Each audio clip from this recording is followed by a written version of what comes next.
6 اگست 1945 کو امریکہ نے جاپان کے شہر ہیروشیما پر لٹل بوائے نامی ایٹمی بم گرایا تھا۔ دنیا کے اس پہلے جوہری حملے میں تقریباً 1,40,000 افراد ہلاک ہوئے تھے، جبکہ انگنت افراد اس صدمے سے سالوں تک نہیں نکل سکے۔ ہیروشیما پر جوہری بم کے صرف 3 دن بعد 9 اگست کو ایک اور شہر ناگاساکی پر دوسرا جوہری بم فیٹ مین گرایا گیا، جس کے نتیجے میں لگ بھگ 74,000 افراد لقمہ اجل بنے۔ کوچی واڈا کی عمر 18 برس تھی جب امریکہ نے ناگاساکی پر ایٹم بم گرایا۔ ان کے بقول انہیں وہ مناظر بہت اچھی طرح یاد ہیں جب دور تک بچوں کی لاشیں بکھری پڑی تھیں، ہر طرف دھواں پھیلا تھا اور آگ لگی تھی، لوگ زخموں کے سبب کرا رہے تھے۔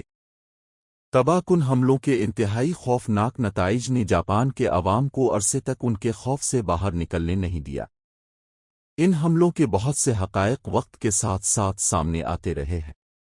مثلاً جس امریکی بمبار نے ہیروشیما پر پہلا ایٹم بم لٹل بوائے گرایا تھا، اس کا نام انویلا گے تھا۔ لٹل بوائے 15,000 ٹن دھماکہ خیز مواد کے مساوی قوت کا حامل تھا۔ لٹل بوائے کا پھٹنا تھا کہ زمین پر 600 میٹر تک کا علاقہ پل جھپکنے کے ساتھ ہی تباہی کا منظر پیش کرنے لگا، اور دیکھتے ہی دیکھتے 1,40,000 افراد موت کی آغوش میں چلے گئے۔ حملے کے نتیجے میں زخمی افراد کو فوری طور پر گننا بھی ممکن نہیں تھا۔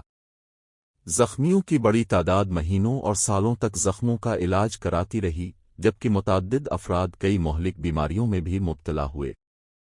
International committee of red cross (ICRC) کے مطابق ہیروشیما پر گرایا گیا بم پہلی نظر میں آسمان سے زمین پر گرتا آگ کا گولا محسوس ہوا۔ دھماکے کے وقت درجہ حرارت 7,000 ڈگری سیلسیس تھا، جس نے اپنے 5 میل کے دائرہ قطر میں آنے والی ہر شے کو جلا کر بھسم کر دیا تھا۔ ICRC کے ماہرین کا کہنا ہے کہ دھماکے کے وقت نکلنے والی انتہائی تیز شعاؤں سے بڑے پیمانے پر سینکڑوں لوگ عارضی اور اتنے ہی افراد مستقل طور پر بینائی سے محروم ہو گئے تھے۔ دھماکے سے پیدا ہونے والی گرمی کے تباہ کن طوفان سے جگہ جگہ آگ لگ گئی تھی۔ شہر میں لکڑی سے بنے اور کئی مربع میل تک پھیلے مکانات راکھ کا ڈھیر بن گئے تھے۔ بڑے پیمانے پر لگنے والی آگ سے فضا میں موجود آکسیجن کی کمی کی وجہ سے زیادہ تر افراد دم گنتنی کے باعث موت کے منہ میں چلے گئے۔ جاپان کے دونوں شہروں میں ایٹمی حملے کے سبب ہر سو تابکاری پھیل گئی تھی، اور جو لوگ دھماکے اور خوفناک آگ سے بچ گئے تھے وہ تابکاری کا شکار ہوئے۔ ایک عرصے تک تابکاری کے اثرات کا سلسلہ جاری رہا۔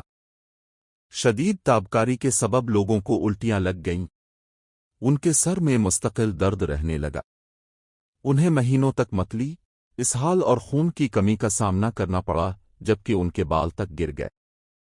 تابکاری سے متاثرہ لوگ تو کینسر میں مبتلا ہوئے، لیوکیمیا جیسی بیماریوں نے انہیں اگیرا۔ دونوں شہروں میں ان بیماریوں میں مبتلا مریضوں کی تعداد میں کئی گنا اضافہ ہو گیا تھا۔ ہیروشیما اور ناگاساکی کے تقریباً 50,000 افراد تابکاری سے بری طرح متاثر ہوئے۔ 100 افراد لیوکیمیا کی وجہ سے ہلاک ہوئے، جبکہ 850 افراد تابکاری کے باعث کینسر میں مبتلا ہو کر اپنی جانوں سے ہاتھ دھو بیٹھے۔